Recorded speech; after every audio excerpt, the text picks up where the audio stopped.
Welcome to Leominster Access Television and Neighborhood Snapshot. My name is Bob Saudelli. I am a member of the Leominster Historical Commission. Today's program is connected to all of Leominster's neighborhoods, for it is the story of the American dream, the realization of the promise of the United States of America as truly a great country, the land of opportunity. Unless you are a Native American Indian or the descendant of a Native American Indian, you and I must trace our roots to somewhere other than the Americas, both North and South America. And even the Native American Indians emigrated from somewhere else in the world in prehistoric times. So actually we are all immigrants in a sense. One of the strengths of our great country is that we are a nation of immigrants, and today we are going to hear the story of one of those individuals for whom the United States of America was truly the land of opportunity. I wish to welcome Mr. Angelo Gavita and his youngest daughter, Mrs. Deborah Toman. I was sort of joking before the interview that I wish we could have taped our conversation in preparation for this interview out in the anteroom, because it is truly an amazing and fascinating story that we are going to share some details of today. I wish we had a long time. Maybe someone should write a book about Mr. Gavita's story, and I think Deborah is thinking about doing that, because as I am sure you are going to find, the LATV audience is going to find that this is a truly amazing story, containing many more details than we can possibly do in our brief interview today. Angelo, and may I call you Angelo, and I'm Bob, and Debbie, I'm Bob. Yes, nice to meet you. Nice to meet you. Pleasure to meet both of you. Let's start by a little biographical information, Angelo. I'm 62. I'm 78. You're 78. And you were born in I was what born year? in Scano, Italy. Scano, Italy. August 19, 1926. 1926. Yeah. And you have been in this country 58 years. 58 years. 58 years. Yeah. You came to this country in 1947. 47. Yeah, July 22nd, I arrived here. You arrived in this country. Right. You emigrated from Italy and you came to this land in 1947. Now, Scano, Italy. I asked earlier, where is Scano in Italy? Because I'm sure there are a number of Americans of Italian ancestry in Leominster who came from that general area. Scano is located in Abruzzi, central part of Italy. And it's a little town in the mountain, in the Apennines. Apennine Mountains, Right. and it would be fairly close to Rome? It's a 75 mile Southeast of Rome. 75 miles southeast Right. of Rome, so people can picture the boot and they can It's picture right- where. it's right Central, underneath. right in the Central central part, Italy. yeah. Okay. Central. Okay.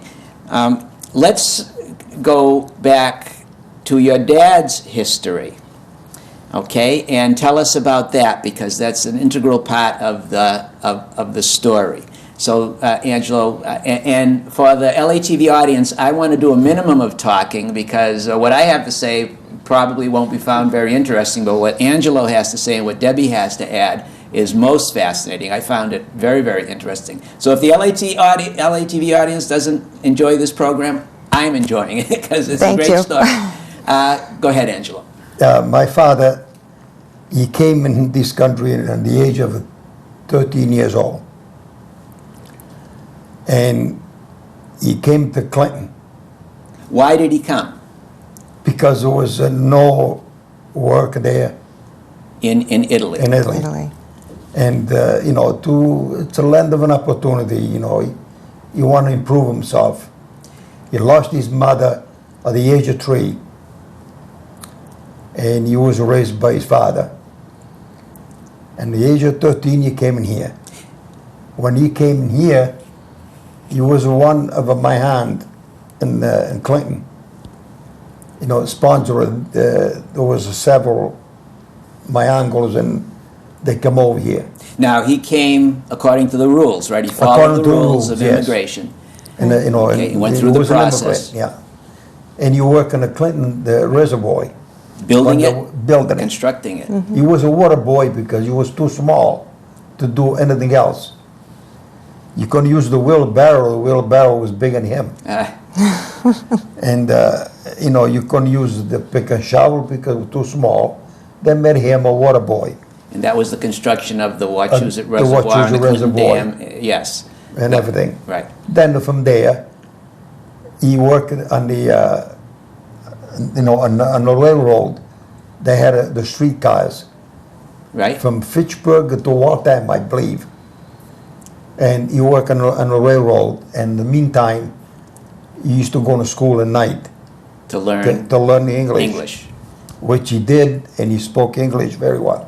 as you do. Yes.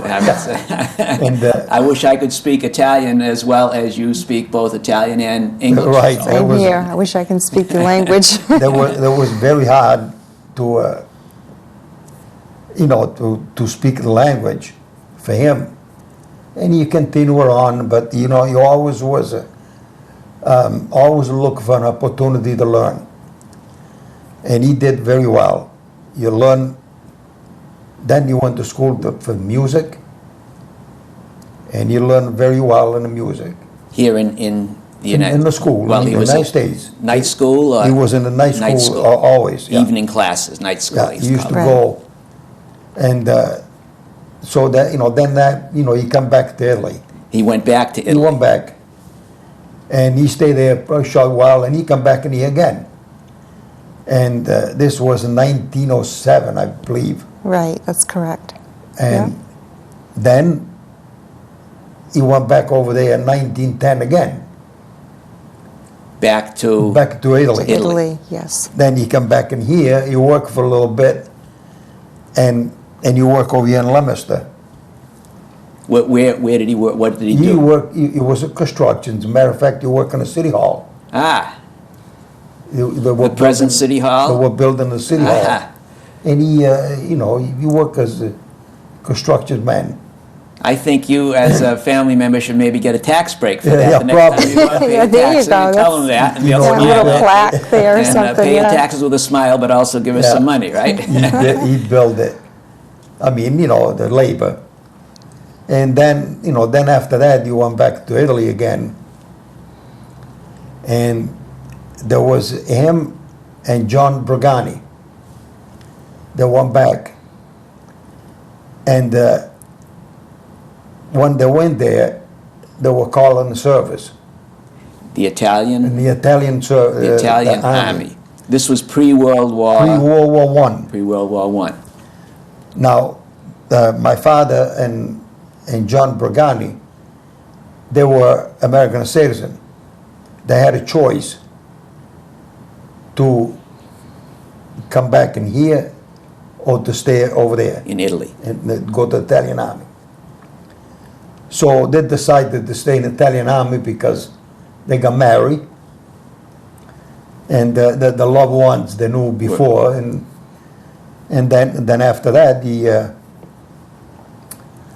know, they were in the service together, and all through the years, for 4 years, they were stationed in Albania, In World War One. World War One.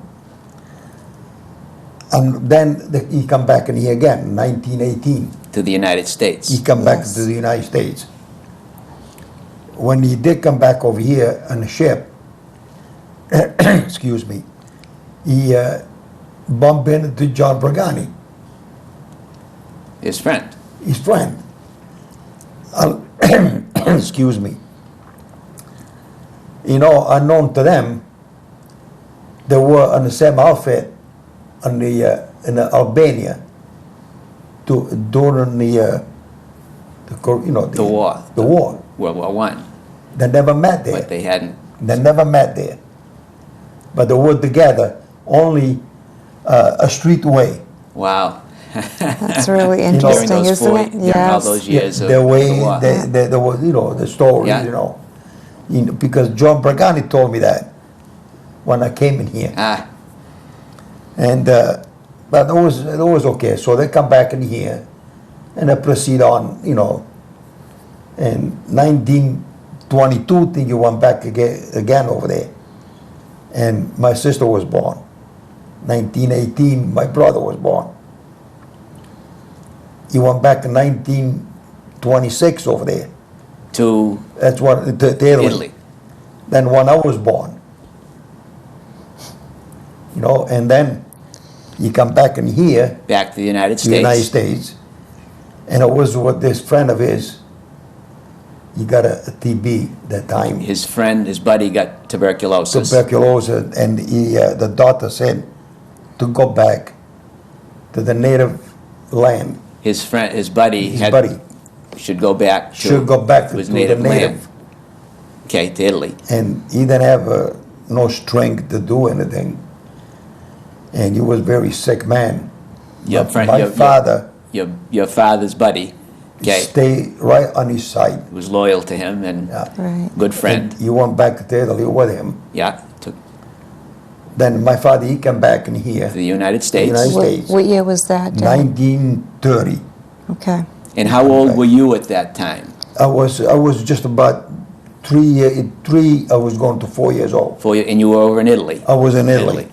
It was the last I saw my father till 1947. So when he came, so there was a span of how many? 18 years. 18 years. So you were a little boy in Italy. Right. And your father was back over in here. Well, why didn't he come back? Because what happened to keep him? During the time, depression The came depression on in 1929, 1930. In America. in America. Right. It was really a worldwide And depression. it was but worldwide especially then. we know of it Right, as the right, depression. right. And you couldn't make any money, you couldn't come back. Then he started making a little bit of ends meet, Here in the United in the States. United States. He couldn't go back to Italy, everything was closed. Why? Because Italy was in war with the British. The And World War II World War II. had started, so Yeah. he could not He go couldn't back go to back. Italy, No. to the family. Couldn't go back to the family. And he had to stay here, all through the war. He couldn't send any money over, he couldn't have no news for him, he couldn't write. We can have nothing. I mean, he couldn't Right, respond. because Italy was one of the Axis It was powers. the Yes, Axis exactly. And Yes. while he was here, you brought some interesting You work in the pictures in. DuPont. Thank you, Frank. This is Angelo, you mentioned, well, your father was here during World War II because he couldn't go back to Italy because the war was going on. The audience can't see this picture. By the way, this picture, this picture is of your dad and you. I'm just going to move that glass over there. When, And I'll move this picture this way, so.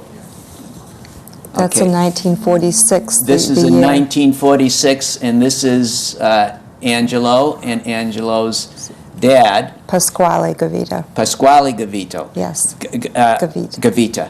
But I have a photo here which wouldn't show up probably on the screen, but it's a picture at DuPont.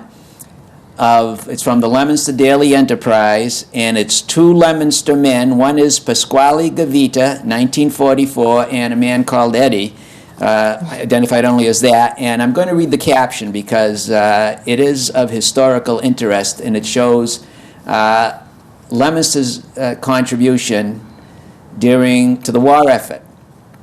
2 Leominster men, employees of the Lucite Division plant of the DuPont Company, here are shown taking the lucite sheets from the baking oven, placing them on padded boards and into racks to be dried and hardened. The sheets pass through heat treatment and are then taken off, being quite pliable, and placed on cooling boards. From this operation, they pass through a light inspection to detect imperfections in the sheeting, which is used in its final form, and here's the historical connection to the war effort. The sheets are used in their final form for the, and I think it says the noses of B-17s and B-29 bombers and superfortresses. So those That's would have been the right. bubbles The bubble. on the bombers. Right. So made right here, I don't know, Leominster, in by Leominster. plastic. Right in Plastic. Leominster, Yes. DuPont. Pioneer Plastics city. Yeah. So at least this is one of the spots. I don't know if this is the only spot where these were being made, I'm but not sure. I don't know. it's amazing. I find that fascinating. Yeah. I had heard something about that before, but here's some documentation. This is the proof Right. right about there. it. Proof about We it. can make some better copies for that if you're interested. I Bob. would like, we can add this to, To the we can give a historical. copy to the Historical Commission, and we'll send one over to the Historical Society, too, because they will be Absolutely. interested. Okay, we'll do Thank that Debbie. for you. That'll be good, because the more this information is in more than one spot, the better it is. Yes, You I know, instead of just staying in a This, little. this is fascinating. Okay, so your dad is over here helping the war effort. He can't get back. This is World War II. He can't Yeah. get back to Italy, and you haven't seen him for 18 years. 18 years. Let's jump over to Italy, to your experience and your family's experience in Scano, Italy, during those very terrible war years. Tell us something about that, Angelo.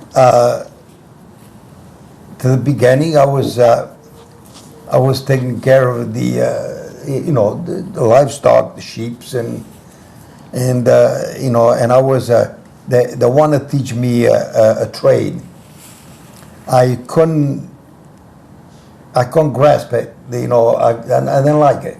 Now, who wanted to was- teach you the Oh, trade? my mother. Your you know, mother, okay. She wants me. You to were a be- farm family, right? We had a farm.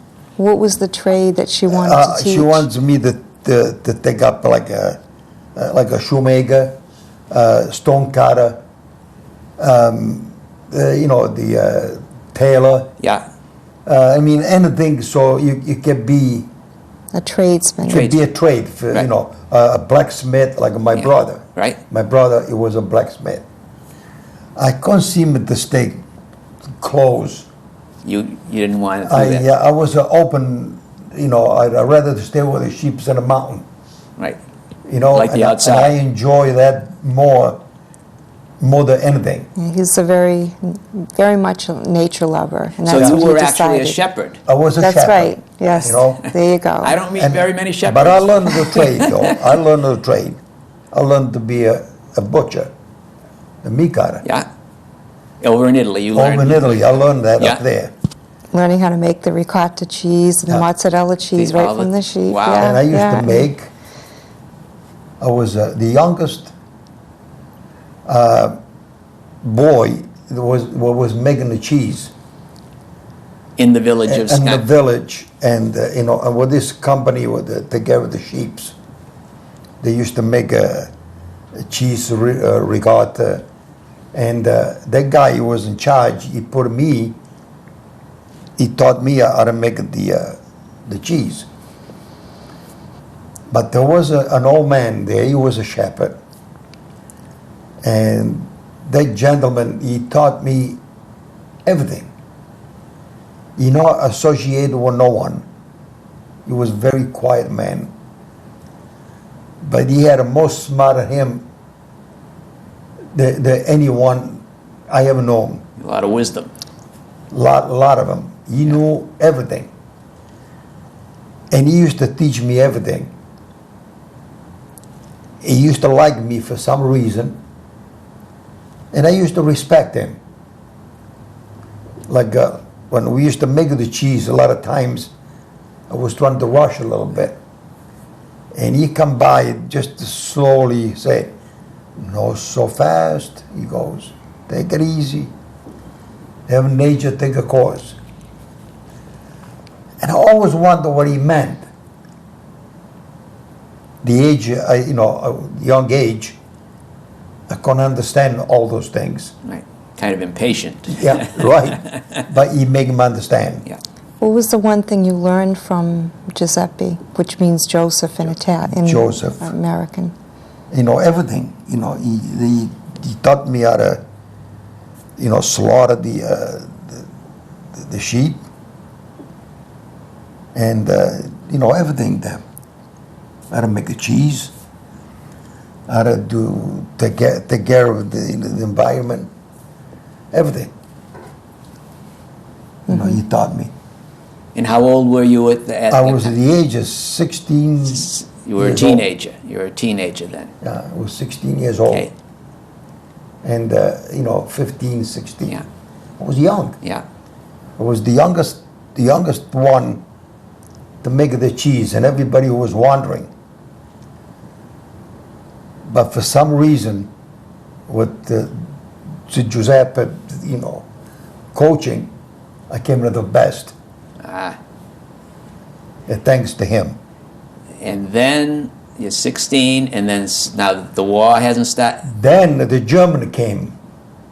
Was the war going on? The war was on. Was on. Oh yes. Okay, World War II. World War II was on, and they were in Sicily then when I Okay. was doing all this. But then they were coming in. They were advancing through Italy, The Germans. and then the Americans and the British Okay.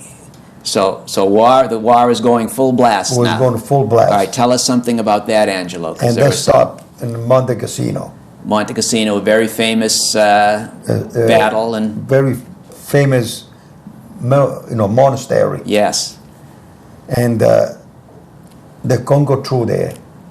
the Germans. the The Allies Americans, couldn't they because could not they go were through. stopped there because of the German The Germans, defense. they were fortified there. High Point And the high Monastery, point, they had everything zeroed in. right? Could see all. They could see Right. everything, with every move they were making. They could see everything. And that's the time they took all the sheeps, they took all the livestock, the cattle, the mules, The German army the German. They took away from us from the everything Italian, okay, from the Italian. right? Because they needed that as They need them food for for the the army. food, for food. So. Right. And we remain with nothing. So we didn't have nothing else to do but, work with them. You had now the German army made the men do what? They took us and they make us dig trenches. We used to carry the ammo with the canoes through the mountain. Food, to pull the canoe forward. We used to pull the it. canoe, or do you mean Those are little canoe.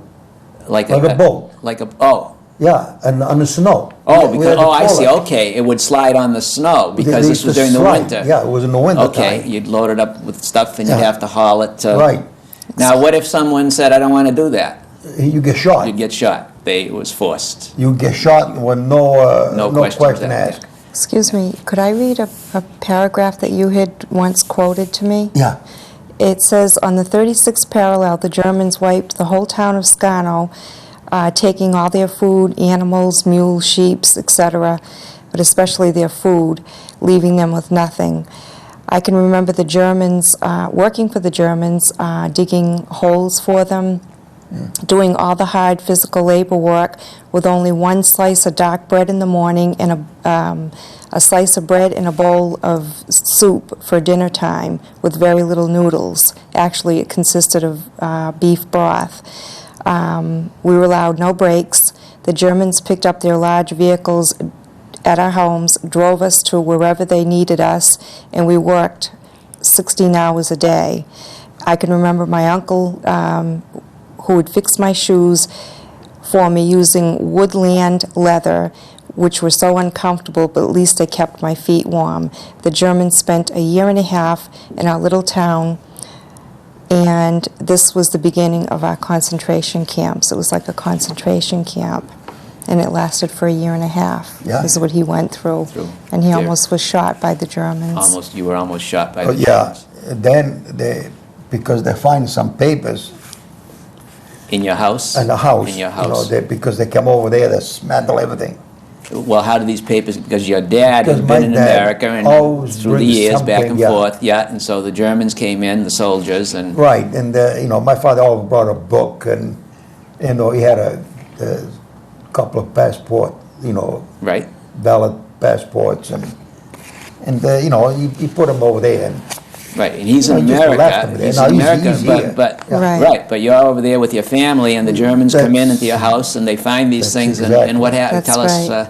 and when he was, when we got they came in up there, the line is up and right against the wall, which my daughter in here saw the wall.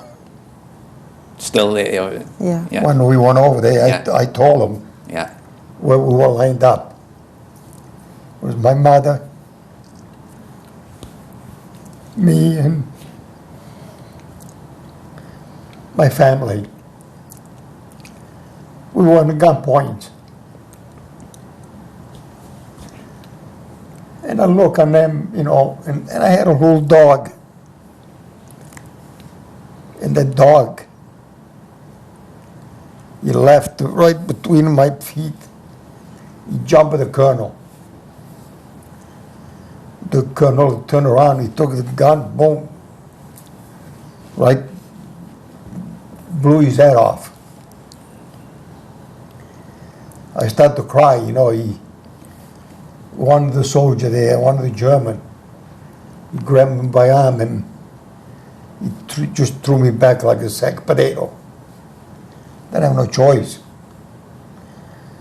And my mother, she said, be quiet, be okay. Then after that, my uncle was there, and he talked to the colonel, and then the colonel, he just motioned to them to go. I didn't understand what they were saying, and they left. And then I touched us no more after that. yeah. And then, it came in the spring, we started working in the fields. And we can even go to the fields with all mines all over the place. I lost That's two of my right. buddies. And me and my buddy were making plans. I said, well, tonight, we're going to go out tonight, this and that. And I said, okay, I'm going to take the shortcut over here. I got to do an errand. Someplace there I had to stop. So I went down. I just did, jumped the barbed wire, and I heard this blast. I turned around, it was my buddy behind me. Totally gone. He was gone. You couldn't even find a strap. Yeah. I just ran down there and I went up and stopped and see his father. And I told him, I said, your son, he got killed with a mine up there. He said, where? I said, I'll show you. We went back in there. When we went back, it was just like a firework, Yeah. like a red firework, Yeah, all around. and his father, he took me and he put me in, he embraced me. Yeah, And then the authority that come up and they took care of it. yeah, We yeah. had to leave.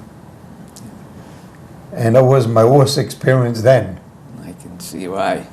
I can see why. And then after that, what happened after that, Deb? Well, that was the end, and the Americans and the British Yeah. liberated them. The liberation comes, the Americans, Yeah. And the town of thank Scano God, was and, just so grateful for the Americans. We got the liberated. Americans came in. The Americans, they came in with the mule. There was a With- colonel, and there was about 10 GIs that came in with some mules. And food, And some Food. a lot volunteers. of peanut butter and jelly, which was a big treat. Yeah, then the food, they came in with some volunteers.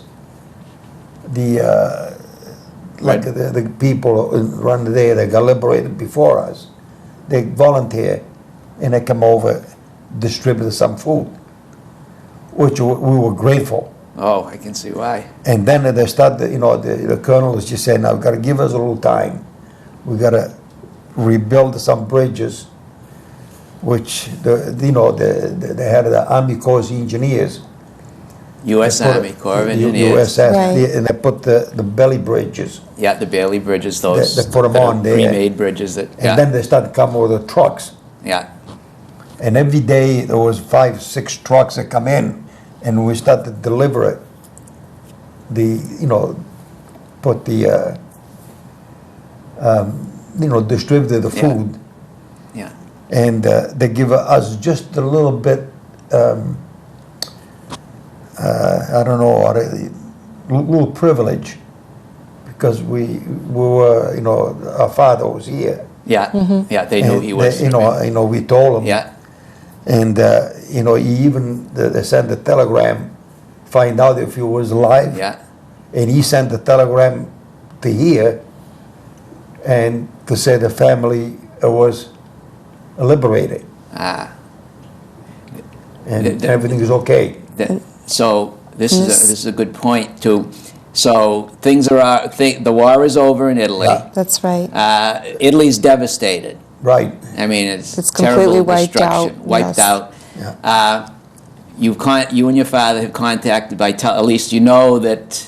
that's All right. Let's get you to America now. You haven't seen your dad for 18 18 years. years. So what makes you decide to come to America, Angelo? The soon we find out that my father was alive, You want to get to America. well, I want to get, here. How did you come over? And, well, we had to put in an application. There was notice at, anybody who wants to go out of the country. Now, Italy's still in war now. I mean, The war isn't over. No, the war Okay. wasn't over yet. Okay. It was up in the northern part of Italy. Okay. We were liberated. Right, Central Italy Yeah, and but on Scano. the northern part, okay. it was still going Still strong. going on. Okay. But we were making, processing papers. And we did. And, And that was June 1st, 1947. And on July 7th, 1947, you left. that's when I left. And you came Naples. over on a troop ship? On the trooper ship, there was a USS Marine Peach. Okay, and you said that you enjoyed the food on the troop ship And the in the troop, interior. well, when I Yeah. saw there, the first thing I bought some cigarettes. That, you know- shouldn't have done that. That's right, I know. We'll go for the food, right? And, I couldn't believe it, 50 cents. We paid the cotton. And I bought a cotton, I thought it was a pack of cigarette. Because, in Italy, one little cigarette, you could pay $2. One cigarette, you can find them. Yeah, But what did you find so fascinating on the ship? The food. the food. Yeah. And, First time you saw a lot of different types of food that you had never seen. Well, bananas. All the food that they had there, I never seen all the food there. And you Right. would go back in the serving I line go back two, 3 2 or 3 times. times. And, Huh. and so you're getting a taste of, Oh, it was good. and then you tell me in the anteroom, fascinating, in a very, very beautiful scene, you come into New York Harbor. Tell us about that. Describe that. Yeah, well, then when we were in the New York Harbor, we got over there about around 6, 7 o'clock at night. Our ship, now, there was a lot of ships that were coming in. All the GIs that were Troop returning ships home. returning. Oh, there was a lot of them. They were all lined up in there, like like a parade, like. But our ship was right in the front of Ellis Island. Statue of Liberty? Statue of Liberty was right in the front of us. The captain, isn't the captain the one that showed you the statue? Oh yeah, well, the guy came out up there and they said, that's the Statue of the Liberty. This is Ellis Island. And you guys, tomorrow morning, you're going to be processing through Ellis Island. And a ferry came in right on the side of the boat. We went in on the ferry, and it took us to Ellis Island. over there, they process all your papers and everything. You go back in, and you go right back into the ferry. And the ferry, just sideways, just like this, was just slowly move, goes back to the ship. To put you back on the ship? Put it back on the ship, and we were free. See, that took about an hour and a half. Tell me, in the anteroom you said you couldn't believe what you saw. You saw the Statue of Liberty, but then Yeah. you saw all these... The cars. The cars. Yes. Both sides of the river. We were going from one side of the boat to another side. We were running. And he said, look all the cars there, look all this and that. I mean, we were, Flabbergasted. You couldn't believe it. this America, all this... I said, wow, look all the stuff over here. Well, in Italy, we don't even see a car. Yeah. Only, military vehicles. Right. And then you finally met your father. Then Now- the ship, they pull in, they're just pulling in, and we gotta, they stop. First, they started taking a lot of, there was a lot of, GIs on the stretchers and Right, the wounded. they started to move out first. We were watching this all the time. Right. When we were there. When we, then we come out. You see all the GIs there are first. They take all the GI out. Then we took the civilian, it was about 150 or so, maybe 175. And you were one of those. I was one of them. those these other Americans. Americans, New they immigrants. come in. Yeah, And we come in, and we had to go through the corrals there, right. single line. Yeah, And the guy, the custom guard that came was announcing my name. And when he came near me, I say, here, And he said, come with me. And I went under the corral, yeah. and he took me with him. Now you've been told that there's a man with white hair. With white hair, a short man. He said, that's my father. That's your father. That's what you've been told to look for. The one Because to he'll look be for- waiting for you. Yeah, when I look over there, So there many, must have huh? been 500s in there. I said, so which one is my father? And while I was kept looking and looking and looking, and all of a sudden, the guy that just took us in the front, there was John, my cousin, John Farrelly. His wife was my father, and then me over there, and I walk. He said to me, she said, "This is your father." Because my father embraced me, I start crying and everything,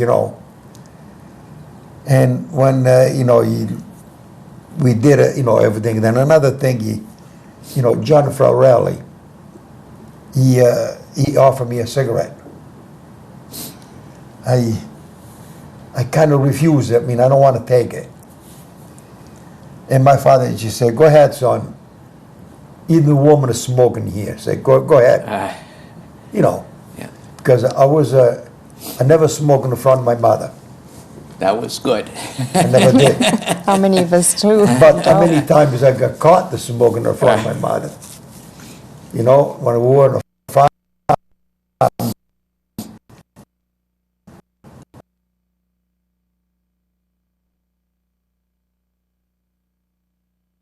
I was smoking me, a stupid kid. And my mother, she was right there watching me. Excuse me, Dad, when you met your father for the first time, how did you feel? What are the thoughts that came across you? I can't believe it. The first thing, I burst into crying. I started crying, and I had a very deep emotional feeling. I can't even describe that, to be honest with you. Because I was so happy. when you came here, one of the reasons why you came was because America is the A land of opportunity. Land of the home, home of the free, Land of the brave, home of the free, Free, land of the brave, brave. land of opportunity, the land of Opportunity. Land opportunity. and opportunity. I knew that one, Bob, I just couldn't get it out. And I told my father, right there after we had a little conversation, I said to my father, I said, Pa, I will never go back to Italy. Yeah, And he said, son, he said, not so soon. He said, you don't even get out on the street yet. I said, that's enough for me forever I seen it. That's enough. and then when I you said, came I go here, back to visit, but I never go back. Yeah. America was your home now. America was my is home. right, And we're nearing the end of this interview, and I mean we could talk for hours, but I find it a wonderful, wonderful, true story and fascinating, very emotional story. You became an American. You served your country. that's right. Well, yes. Then, see, while I was here, you know, my father, of course, showed me Leominster. Leominster was when I come to Leominster. Now you were how old at this time? You're in the United I was States. 20. I was 20 years old. 20 years I was old. going to be 21. 21.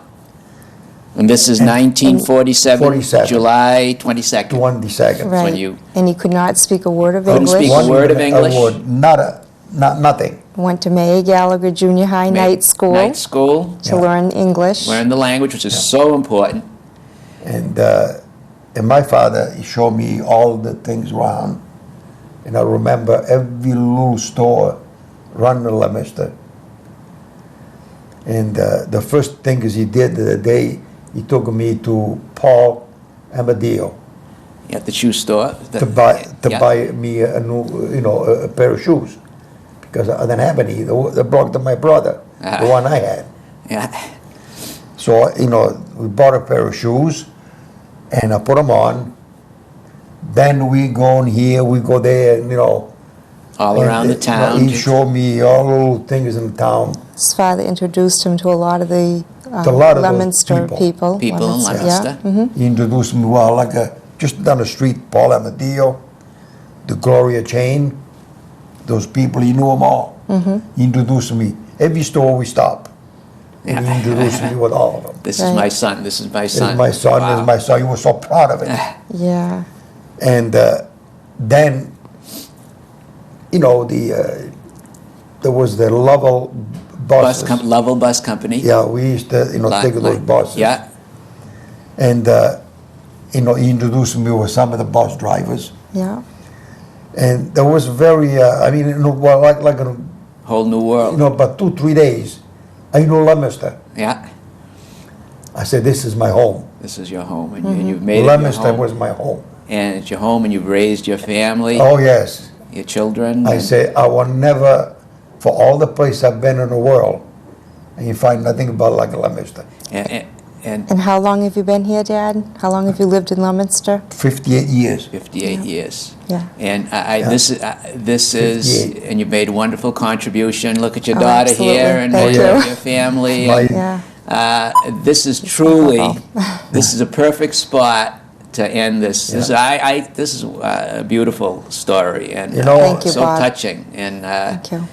And then on the Sunday morning, we went to church. Yeah. And we went to Father Gannon. I yes, hope you it's St. remember Anna's him. Parish. I remember the name. Yeah, Father again. I remember the picture. I was a little kid then. He, my father, he introduced me to Father Gannon. St. Anna Church. And he said, Father Gannon, said, this is my son Angelo. And he took me, embraced me. And he started talking Italian to me, Father Gannon knew it. just yeah. like that. Yeah. I had a look on him, I said, There's said, an "Pa," I Irish said, priest speaking Italian. Yeah, I said, Pa, he said, he speak Italian beautiful. He said, oh yes, he said, he is an Italian, but he speaks Italian pretty good. And Father Gannon's ancestry, his family, immigrants. He was the an people- Irish immigrant. Everybody, and Yeah. the people today, again, the history is repeating itself, the land of opportunity. Yeah. It really is a marvelous land. Right. And Angelo, a wonderful story. Yeah. I appreciate it. And Debbie, this has been a great Great interview. I know we could go on and we on can and go on, and on. fascinating, but we're have- There is limited by the more. amount of time. I'm There is a sure lot more. Many more. Well, maybe Can I- we'll wait for Debbie to write that book It's and that Well- story. almost finished. It's almost finished. It's Yes. coming. And a wonderful story. May I say something, Bob? Sure, in I'm really conclusion. proud of my dad. I can He's see come why. a long way. Thank you, He's Ann. worked hard, and I'm really proud of him. Thank He's a you, Ann. wonderful guy. And he's proud of you too, I know, and his family. It's great. Angelo, I'm gonna conclude now. I want to thank you for a wonderful interview. Thank you very much, It's Bob. an honor to meet you. An honor to meet you, Debbie. The Bob, same. thank you. It was very nice being here. Nice to meet you. Thank you. And as always, I want to thank the folks here at the LATV studios, Kyle Pimerini, Jack Sully, Kevin Moran, Tina Pimerini, Dennis Comia, all the people who in one way or another make this work, this wonderful facility, LATV. And as always, I want to thank the LATV viewing audience for tuning in today. Thank you very much.